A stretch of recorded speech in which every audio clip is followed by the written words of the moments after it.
going on, y'all? I'm sitting here with Emily Zips. We homies because we met at a program for multiple sclerosis at the, what's the Hilton Center? Do you know what it's called? It is the Marilyn Hilton MS Achievement Center. Aha!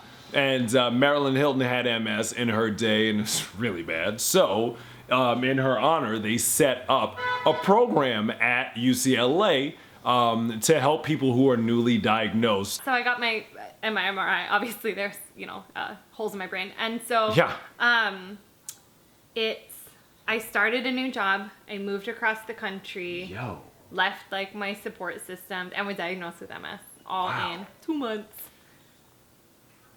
Wow. Yeah, it's dope. That's a lot right there. Oh yeah. And so like how That's what my therapist said. That's right. That's another thing. We're on the same therapy, right? You're on Ocrevus as well. Yes, She I went am. straight to the big guns. Like as Right soon as to she it. was diagnosed, they put her on Ocrevus. Like Yeah. lucky you. Yeah, well, A, good neurologist, B, a good timing, I guess, as much as having MS is ever good timing. As much as you can have therapies and all that stuff, like the most wellness you're gonna get out of it, and we cover this in the program, is the program that we met in is lifestyle, like diet, and are you meditating, and are you holding on to stuff emotionally, and are you taking your supplements, and sleeping, and so on and so forth, and down the slide of everything else that you guys know about. Wow. Yeah. Oh, but I did want to say we have sort of different experiences on Ocrevus, because afterwards, I need to sleep for like 3 days. I don't get the like jazzed up, I feel better. Bro, shit you gotta go to sleep? Oh, yeah. Big time. I can like lift a car, like No. for days. I'm just out here like, let me get this car off of you, little girl. Please, I'm here to save the day. Like I'm No, jacked. I'm like, oh, little girl, are we napping under this car together?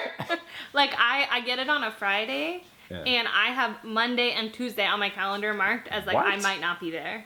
Really? Yeah. So you've had this for 1 year. Like what are your pro tips? Because MS like is so different in everybody. I'm huge on diet and lifestyle, like and meditation. I meditate an hour every single day. And that's part of it's all these things are bricks in the house of a lot. People outside of me don't know I have MS unless you spend a significant amount of time with me and you see me recharging my batteries in various ways, and you're like, whoa, what are you doing, son? And then I have to do a whole thing, and they're like, this is what I have, and they're like, what? I never knew. Are you okay? Are you okay? But it's one of these, invisible diseases. So like, yeah, I'm not okay, but I don't need your pity, okay? Oh my God. I don't Deal need with your that on your pity. own freaking time. So what are your pro tips then? My pro tips. Okay, first thing, go to therapy. Like therapy for your brain. Talk about it, son. Talk about it. And with a therapist who knows what MS is. I Yeah. started with a therapist who was not that familiar, and I don't think had patients with something like MS in the past, and it was not working. And I didn't realize the extent to which it wasn't working until with my new therapist who has Yeah. a lot of patients with MS. Yeah. It is so helpful. So number Wow. 1, go to therapy. Yeah. Number 2, my therapist, so I've had this for a year. And when I say things to her like, oh, my diet isn't perfect or whatever, like I have a lot of work to do. Yeah, she yeah. she says like, well, this is new. Like, of course you don't have it Oh, all yet. yeah, sure. And that, to me, I was like, well, I have to have it all figured out, Yeah. Like Wow. Damien meditates for an hour. Like, I don't know any of my shit. And so I think that of like, it has taken me a long time to grow into adulthood. It's going to take me a long time to grow into what this is. So I'm trying to be more patient with myself. Wow. And my other big thing, like, I have to sleep. Some of the other people in our class was like, I've always only had to sleep like 5 or 6 hours a night. Like, no. I had to sleep 9 hours a night before I had MS. Yeah, So like, yeah. I have to sleep a Wow. lot. So you pretty much have to get going soon because it's, Yeah, it's right. almost 7. It's so almost 7. Ah. Pajama time. No, so for me, the fatigue and the have to sleep does mean that like, so I have a day job, but then Yeah, like yeah. the thing that I like to do, and that some of you may know about me, I write books. So I can't write after work because I'm too tired. Oh, yeah. And I don't have that many hours after work because I have to go to bed, and I can't write in the morning before work, so I have to sleep. So I can only write on the weekends. And on Sunday, I have to like go grocery shopping and do cooking because I can't cook after work because I'm too tired. And so that really means I can only write on like Saturdays. And so that really impacts my life. Yeah, and the thing that you love to do and like your and that, métier. Like, restores me is really limited because of the fatigue and all that BS. So, like sleep and like do try to find stuff that restores you that you can do when you're fatigued. So you had all of these various symptoms, the tingling and the neck thing, and that's horrible. Like what have been some things that you have added to your regimen that help alleviate those things so much, like, what do you do to help take some of the edge off? Number one, don't drink anymore just because it doesn't work for my body. If it works for your body, it's amazing for you. More power to you. I'll buy you a shot. Yeah, absolutely. It's cheaper to not drink. I don't drink alcohol. I try to stay cool. Heat sensitivity is a huge one for me. So if I'm like, recently I was going on a hike with my wife and my dog and brought like a cooling towel and was like rubbing it on my arms at my legs. Where I read a thing that said like where the tingling is, cool that part. And also like cool your neck and like your central body. But you can like, if I cool my actual feet and legs, that can be a little better. Wow. So I try to do that. And then also, so my wife and I, like we like to name things. So we call my tingling, we call it the Blakes. Bro. Because my best friend, you're hilarious. Yeah. So one of my best friends, I was talking to her about it when I was recently diagnosed, and she was wearing a boot at the time. She was having like a foot and ankle problem, and she was calling it Brad, her clingy boyfriend. And then I was like, oh, I need a name like that too. What's another like douchey boy from the 80s name for like this thing that is sticking with me forever? And you came up with? And she came up with Blake. And so, if any of you are named Blake, I love you, but, you can cut this part, but, so we call it the Blakes. Okay. So I can tell my wife, like, hey, I'm having the Blakes. I'm gonna sit down. Or whatever. And so I've learned, like, I cannot push through the Blakes. Nope. There's not a, like, oh, well, if I just try harder. There is a, like, I can sit for 10 minutes and then try again. Yeah. But there's not a, like, like if I get the Blakes real bad when we're hiking, like we need to turn around. Yeah. Oh yeah. We don't continue the hike or we don't rest and then go farther. We might rest before we might rest go back. And now we gotta go.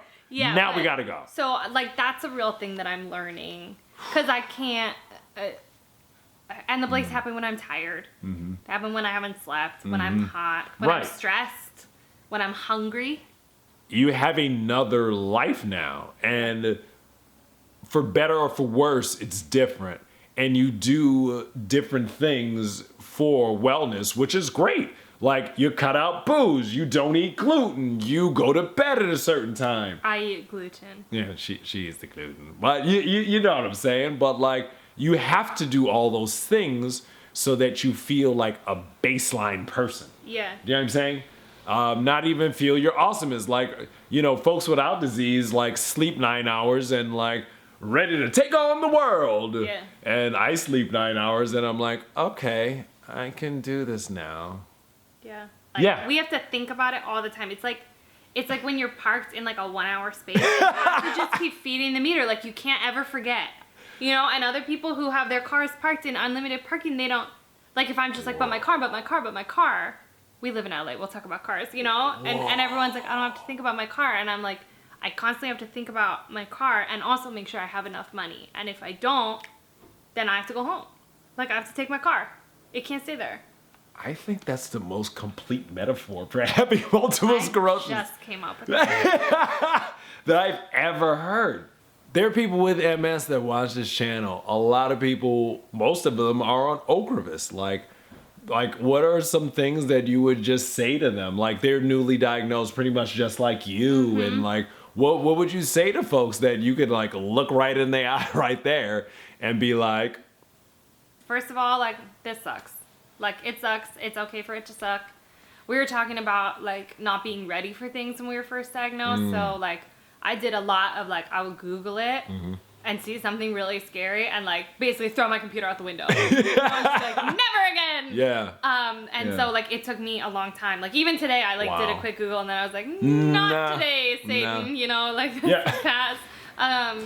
So I think like really like give yourself time. You don't have to read everything the first 3 weeks. You don't have to decide on a diet. You don't have, like you can like sort of breathe into it. Yeah. And for Ocrevus, my advice is bring a friend or a partner with you.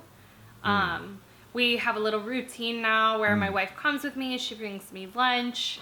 Bring warm socks. I like bringing a scarf. Because you can't put on a sweater because you've got your line in.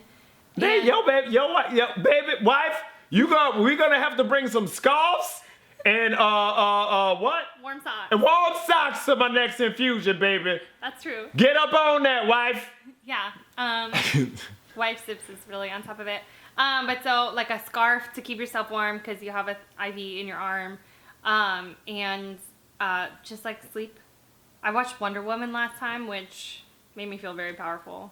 Okay. Yeah. But wait, we have to talk about gay stuff first. Oh yes, we have to talk about gay stuff first. Yeah, we do. So talk about gay stuff. Okay, so not only do I have MS, right? Also, I'm queer as fuck. Okay, like the show. And so, not at all like the show. No, not at all like the show. You could tell the straight guy is making dumb queer jokes because he did. Come on, what do I know about anything? The show's about dudes. What? Yeah.